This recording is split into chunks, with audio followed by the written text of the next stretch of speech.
Book 5. Grummet. The bursts to the moon and to the planets are also not historic events. They are the major evolutionary breakthroughs. Today, when we speak of immortality and of going to another world, we no longer mean these in a theological or metaphysical sense. People are now striving for physical immortality. People are now traveling to other worlds. Transcendence is no longer a metaphysical concept. It has become reality. F.M. Esfandiari, Upwingers. The 10th Trip, or Malkuth. Farewell to planet Earth. Ye have locked yourselves up in cages of fear, and behold, do ye now complain that ye lack freedom? Lord Omar Khayyam Ravenhurst, K.S.C. Epistle to the Paranoids. The Honest Book of Truth.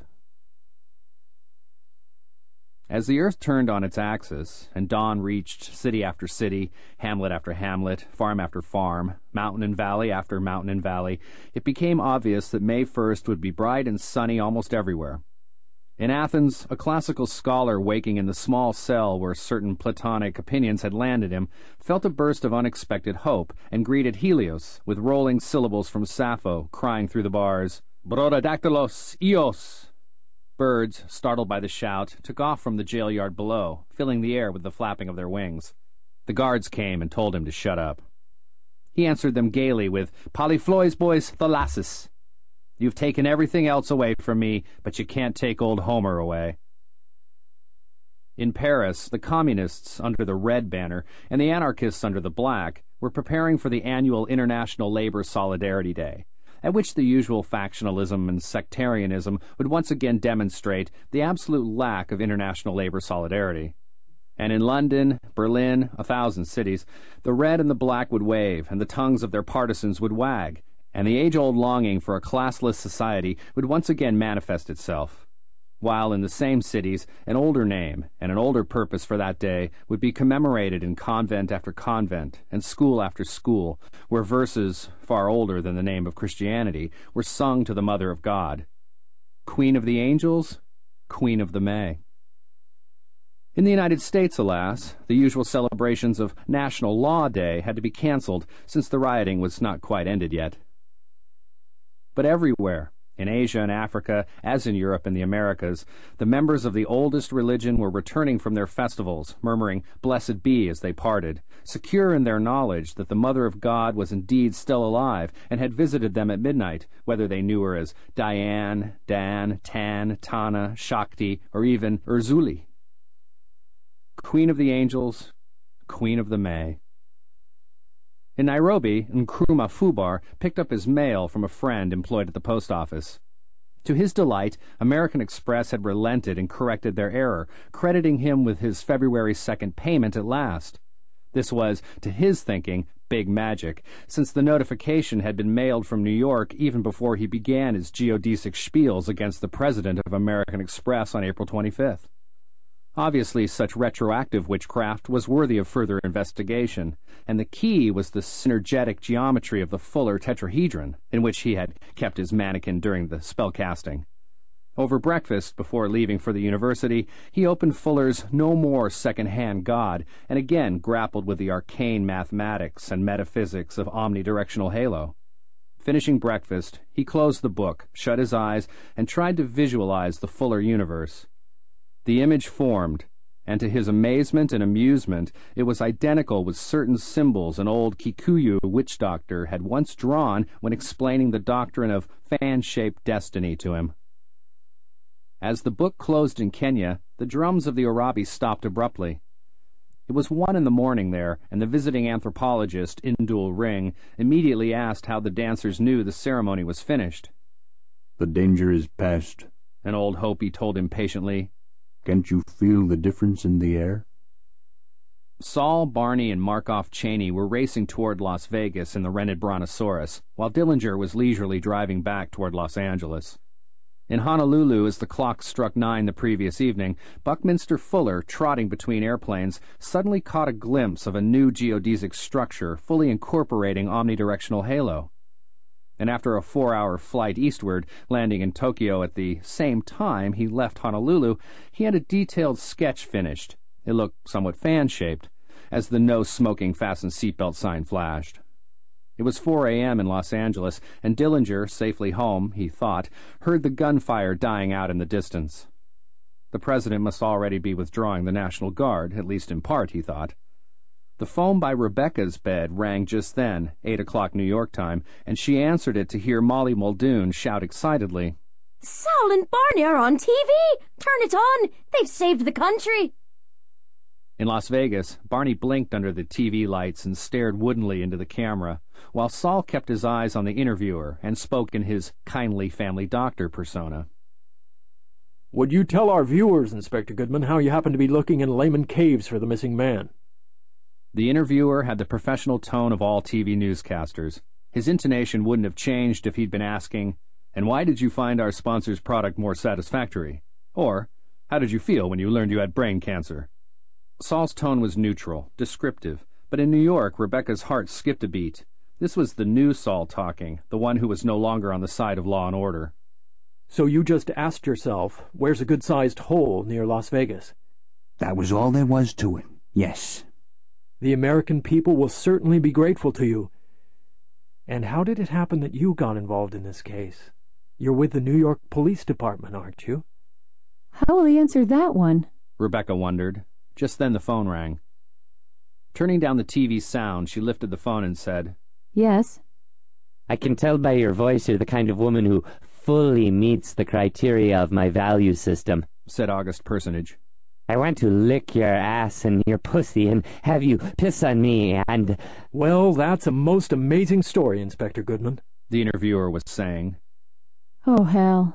Rebecca thought. Saul's expression was so sincere that she knew he had just told one of the most outrageous lies of his life. The phone rang again. With a pounce, Rebecca grabbed it and shouted, Listen, you creep. If you keep calling me... That's no way to talk to a man who just saved the world. Saul's voice said mildly. Saul, but you're on television. They videotaped that a half hour ago. I'm at the Las Vegas airport about to take a jet to Washington. I'm having a conference with the president. My God, what are you going to tell him? As much, Saul pronounced, as an asshole like him can understand. In Los Angeles, Dr. Vulcan Troll watched the seismograph move upward toward grade 2. That still wasn't serious, but he scratched a note to the graduate student who would soon be replacing him. If this jumps to 3, call me at my house.